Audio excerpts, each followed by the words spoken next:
बिस्मिल्लाहिर्रहमानिर्रहीम, अस्सलाम वालेकुम। Welcome to another episode of book review series. And आज जिस किताब को हम रिव्यू करने लगे हैं, इस किताब का नाम है दी प्रैक्टिस शिपिंग योर क्रिएटिविटी। इस किताब के ऑथर हैं सेथ गोर्डन, जो कि एक अमेरिकन ऑथर हैं। अब तक 1819 किताबें लिख चुके हैं। जब भी सेथ गोर्डन का जिक्र आता है तो उनकी 3 से 4 बहुत ही फेमस किताब है, जिनमें से एक पर्पल काउ, लिंचपिन और दी प्रैक्टिस का शुमार होता है। आज हम जानने की कोशिश करेंगे कि दी प्रैक्टिस जो किताब है, इसके अंदर वो मेजर पॉइंट्स ऐसे क्या हैं जिस पर सेथ गोर्डन हाईलाइट कर रहे हैं। सेथ गोर्डन का ये मानना है कि क्रिएटिविटी का होना इंसान की ज़िंदगी में बहुत ज़रूरी है।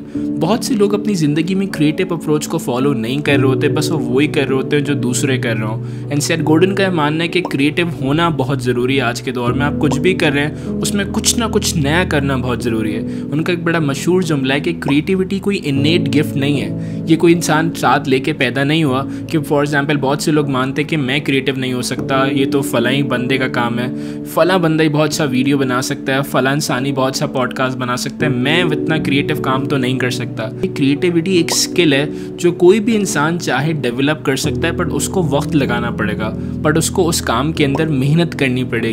बहुत से लोग ये अजम्पशन सेट कर लेते कि नहीं, शायद मैं वो लेवल का काम नहीं कर सकता, मैं उस लेवल की क्रिएटिविटी नहीं दिखा सकता। तो पहला इंपॉर्टेंट पॉइंट जो मुझे इस किताब में नजर आया, सेथ गोर्डन इस किताब के अंदर एक मेंटल बिलीफ को कंस्ट्रक्ट कर रहे हैं और ये बताने की कोशिश कर रहे हैं कि हर इंसान के अंदर क्रिएटिविटी है, बट उसे डेवलप करनी पड़ेगी। हर इंसान कुछ ना कुछ क्रिएटिव कर सकता है, बट उससे पहले रियलाइज करना पड़ेगा कि हाँ, वो कर सकता है। सेथ गोर्डन इस किताब में एक और बात कह रहे हैं कि अगर कोई इंसान अपनी क्रिएटिविटी को बढ़ाना चाहता है तो ये बहुत ज़रूरी है कि वो अपनी क्रिएटिविटी को शिप करे, वो दूसरों तक पहुँचाए। कोई इंसान उस लम्हे तक क्रिएटिव नहीं हो सकता जब तक वो अपनी क्रिएटिविटी को शिप ना कर रहा। फॉर एग्जाम्पल, मैंने कोई किताब पढ़ी, उस किताब से मैंने कुछ पॉइंट्स को लर्न किया। अगर मैं चाहता हूँ कि मैं और ज़्यादा लर्न करूँ तो बहुत ज़रूरी है कि इस किताब को मैं किसी न किसी फॉर्म में अपने दोस्तों से, अपने फॉलोअर्स से शेयर ज़रूर करूँ। बिकॉज सेथ गोर्डन का मानना है shipping your creativity is the ultimate goal in your life, कि आप अपनी क्रिएटिविटी को दूसरों तक पहुँचाएँ। हर इंसान ने ज़िंदगी में कुछ ना कुछ सोचा ज़रूर है।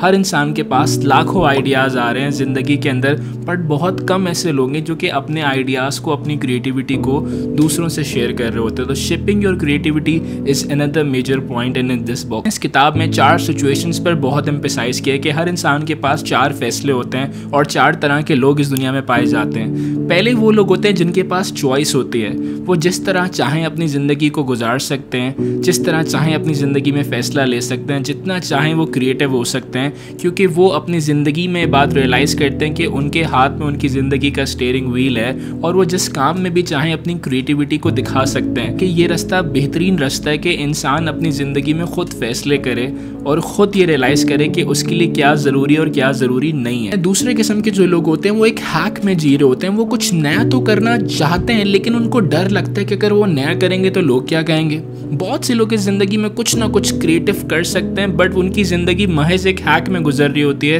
उनको डर लगता है, उनको फियर होता है, उनके सबकॉन्शियस में वो चीज़ नहीं होती कि अगर वो कर लेंगे तो पता नहीं कैसे माशरा रिएक्ट करेगा, उनका रिएक्शन क्या होगा। तो वो ज़िंदगी में बस दूसरों को कॉपी करते रहते हैं, बट कुछ नया ट्राई नहीं कर रहे होते और बिल्कुल क्रिएटिव पाथ को फॉलो नहीं कर रहे होते। उनकी ज़िंदगी महज बस एक हैक बनकर ही रह जाती है। तीसरे किस्म के लोग जिसका सेथ गोर्डन जिक्र कर रहे हैं इस किताब में, वो हसलर्स होते हैं, जो कि बस शॉर्ट टर्म गोल सेट कर रहे होते हैं और लोगों को वैल्यू प्रोवाइड कर रहे होते हैं, बट उनके लॉन्ग टर्म गोल्स कुछ नहीं होते। वो बस आज का सोच रहे होते हैं कि मुझे आज कुछ बेहतर करना है। छोटे मोटे गोल्स उन्होंने सेट किए हुए होते हैं, बट उनकी ज़िंदगी में कोई मेजर गोल नहीं होता, कि एक मेजर हदफ ज़िंदगी में नहीं होता कि मुझे ये काम करना है, मुझे इस क्रिएटिव पाथ को अचीव करना है, मुझे इतनी क्रिएटिविटी को शिप करना है, मुझे इतने लोगों तक अपने काम को पहुँचाना है। उनकी ज़िंदगी में बस शॉर्ट टर्म गोल्स होते हैं और बस शॉर्ट टर्म वैल्यू लोगों को प्रोवाइड कर रहे होते हैं, जिन्हें सेथ गोर्डन हसलर्स कह रहे हैं। चौथे किस्म के लोग जिनका सेथ गोर्डन इस किताब में जिक्र कर रहे हैं, वो कॉग होते हैं, जो कि अपनी कीमत लगाते हैं, जो कि अपने काम को एक सर्टेन कीमत में सेल कर देते हैं। वो कुछ क्रिएटिव नहीं कर रहे होते। सेथ गोर्डन का यह मानना है कि जब दुनिया अपग्रेड होती है, जब सिस्टम अपग्रेड होता है, तो उनको भी रिप्लेस कर दिया जाता है, बिकॉज उनकी लाइफ में कुछ क्रिएटिव नहीं होता।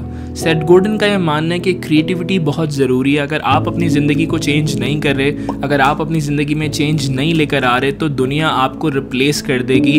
बिकॉज आज के माशरे में लोग बहुत डिफरेंट करने की कोशिश कर रहे हैं। बिकॉज आज के माशरे में जो अपकमिंग जनरेशन है, जो आने वाला दौर है, वो आपको किसी ना किसी वजूहात की वजह से रिप्लेस कर देगा। सो ये बहुत ज़रूरी है कि आप अपने काम में, आप अपनी जॉब्स में, आप अपनी पर्सनल लाइफ में कुछ ना कुछ ऐसा कर रहे हो जो आपसे पहले लोगों ने नहीं किया हो। जब भी हम कुछ नया करने की कोशिश करते हैं, हमारे अंदर एक इनेट रेजिस्टेंस होती है। हमें लगता है कि हम वो काम नहीं कर पाएंगे, हमारे बस की बात नहीं है। इनफैक्ट मैं केस स्टडी पढ़ रहा था, जब इलेक्ट्रिसिटी दुनिया में आई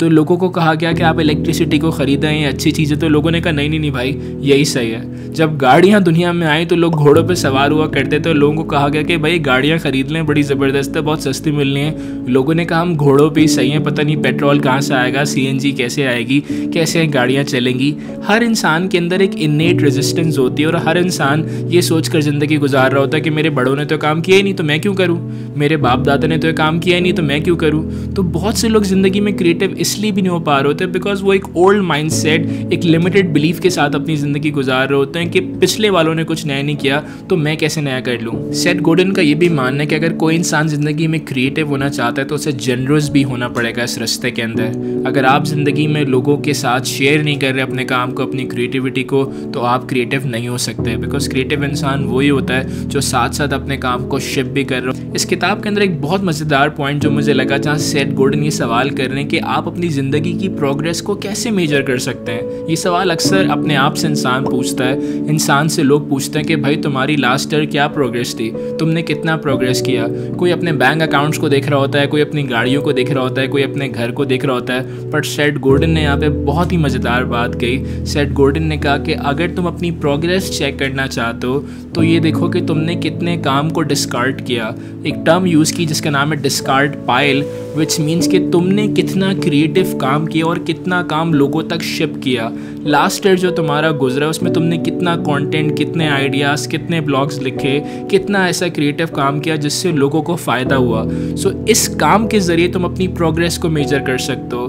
बहुत से लोग अपनी प्रोग्रेस को सिर्फ पैसा समझ रहे होते हैं, बहुत से लोग अपनी प्रोग्रेस को मे बी अपने कॉन्टैक्ट समझ रहे होते हैं। बट सेथ गोर्डन का यह मानना है आपको अपनी प्रोग्रेस क्रिएटिविटी के ज़रिए मेजर करनी चाहिए और क्रिएटिविटी के साथ साथ इस बात से मेजर करनी चाहिए कि आप अपने काम को कितने लोगों तक शिप कर रहे हैं। अगर आप इस दुनिया में कुछ डिफरेंस क्रिएट करना चाहते हैं, अगर आप इस दुनिया के अंदर कोई चेंज लेकर आना चाहते हैं, तो मैं ये बात समझता हूँ कि आपको अपने अंदर एक आदत कंसिस्टेंसी के साथ डेवलप करनी पड़ेगी कि आप अपने काम को दूसरों तक पहुँचाएँ, आप अपने काम को शेयर करें। अगर आप इस दुनिया को एक बेहतर दुनिया बनाना चाहते हैं तो बहुत ज़रूरी है जो स्किल आपको आता है वो स्किल आप दूसरे इंसान से शेयर करें। हर इंसान के अंदर कोई ना कोई सलाहियत है, हर इंसान किसी न किसी सलाहियत को दूसरे इंसान से शेयर कर सकता है। इस दुनिया में बेहतरीन काम ये है कि आप अपनी सलाहियतों को दूसरों तक पहुंचाएं। हदीस में एक बड़ा खूबसूरत जुमला मिलता है कि अगर तुम ईमान के अगले दर्जे पर पहुंचना चाहते हो तो जिस दर्जे पर तुम हो उस दर्जे पे सामने वाले को लाकर खड़ा कर दो, खुदा तुम्हें अगला दर्जा दे देगा।